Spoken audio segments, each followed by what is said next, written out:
Tonight's number is a special number because it's a date. It is 6/6/16. That is the date. 666. It is 666, the date that Hillary Clinton clinched the nomination for the Democratic Party. According to the Associated Press. Now, there have been a lot of pieces that have come out about this. The most interesting counterpoint is what's coming out of Bernie Sanders' camp, which I don't really understand. Don't get me wrong. I'm a fan of Bernie. I like him a lot. Rich is feeling the burn. I was. But what you're hearing now is Bernie Sanders is saying... He might need a little bit of Benadryl to get rid of that burn. Yeah, the Sanders camp is now saying, listen, even though Hillary has clinched the nomination by all metrics, we are still going to work really hard to flip all of these superdelegates before the Democratic National Here's Convention. a couple problems with this. So he spent the past year bashing superdelegates. Exactly. That is my problem with it. And then he's like, but I need to get the the strategy is almost counterintuitive. Well, you know what's really upsetting about it for me is Bernie entered the scene as someone who was principled. He was someone that was different than the establishment, stuck to his guns. And then when you hear him saying, okay, even though I've been campaigning all year that superdelegates are terrible, now I'm going to use them to my advantage to try to win. And that's like the kind of self-serving thing that makes you realize, right, and I mean, here's the thing, and is he just a politician? My thing is this, right? Like, and I love the Bernie supporters. I appreciate their passion. I mean, I was almost like I was almost feeling the burn, and then like they started like yes, they did well in caucuses. Yes, there should have been more debates. I give them all these arguments. There should have been more debates. This, that, and the third. But when it comes down to it, on the sheer numbers, she just did better. Like, I mean, Bernie, Bernie put all of his eggs in California. Ooh, he got trounced. He got trounced. And they were sending out emails up until the night before saying, like, we're going to be winning by at least 2% and blah, blah, blah. And he lost, what was it, 60-40? Yeah. I mean, that is trounced. He got trounced.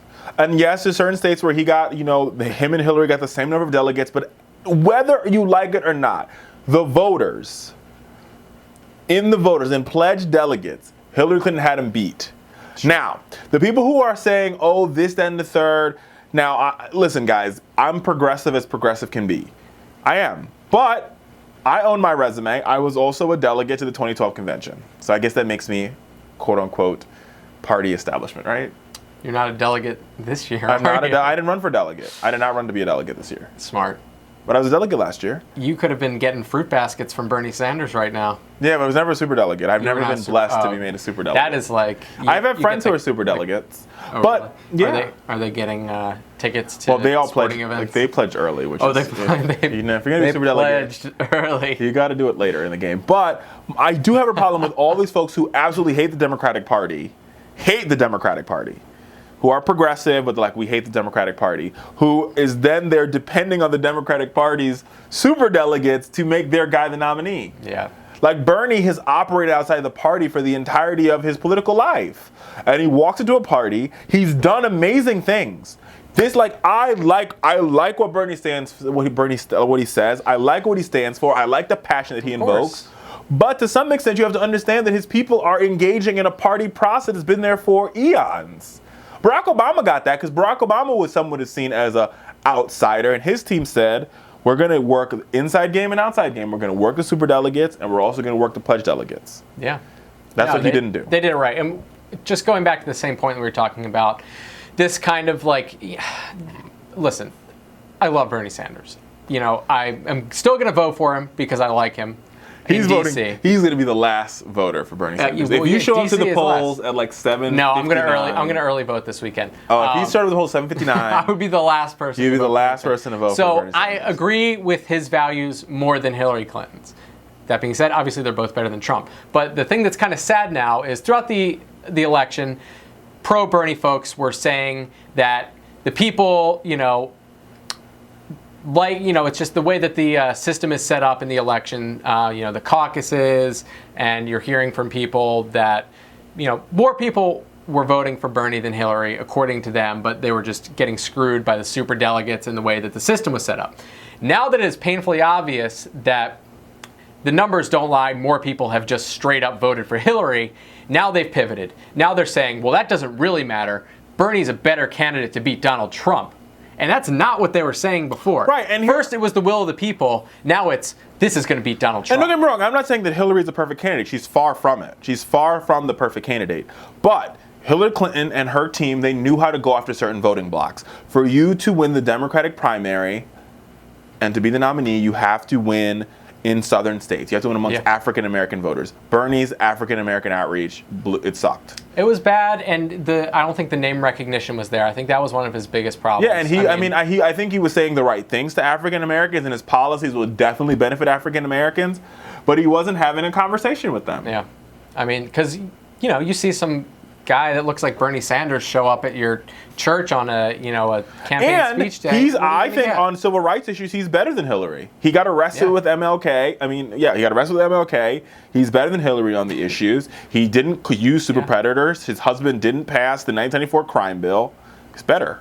His resume is significantly better.